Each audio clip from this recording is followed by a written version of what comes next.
Hi friends, అందరూ ఎలా ఉన్నారండి? మేమైతే చాలా బాగున్నామండి. ఈరోజు వచ్చేసి నేను జొన్నలతో అయితే కిచిడి చేస్తున్నానండి. ముందు ఒక గ్లాస్ జొన్నలు అయితే తీసుకుని నానబెట్టుకోవాలండి. నైట్ 2 గంటలు 2 గంటలు నానబెట్టుకోవాలండి. తర్వాత తీసేసి ఇలా ఆరబెట్టుకోవాలండి. పొడి పొడిగా అయిపోతాయన్నమాట.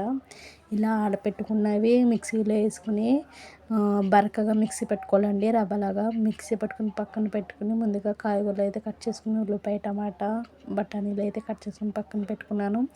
మళ్ళీ ఓ పక్కన అయితే నేను అవి రవ్వగా మిక్సీ పెట్టాను కదండి, దీన్ని కొంచెం పెసరపప్పు అయితే వేసేసి నేను ఉడకబెట్టాను. ఈ లోపు కాయగూరలు కూడా పక్కన పెట్టుకున్నాను అనమాట. మగ్గిపోయాక అందులో ఉప్పు, కారం, కొంచెం ధనియాల పొడి అయితే వేసేసానండి. ఇవి పచ్చివాసన పోయేదాకా అయితే వేపించేసి ముందుగా ఉడకపెట్టుకున్నాను కదండి, అది ఇందులో అయితే యాడ్ చేసేసుకుంటున్నాను అనమాట. యాడ్ చేసేసుకుని బాగా మసాలాలు పట్టేదాకా కాసేపు అయితే ఉంచేసి లాస్ట్గా కొత్తిమీర వేసుకుని కట్టేసుకుంటామేనండి. కిచిడి అయితే రెడీ అయిపోయింది.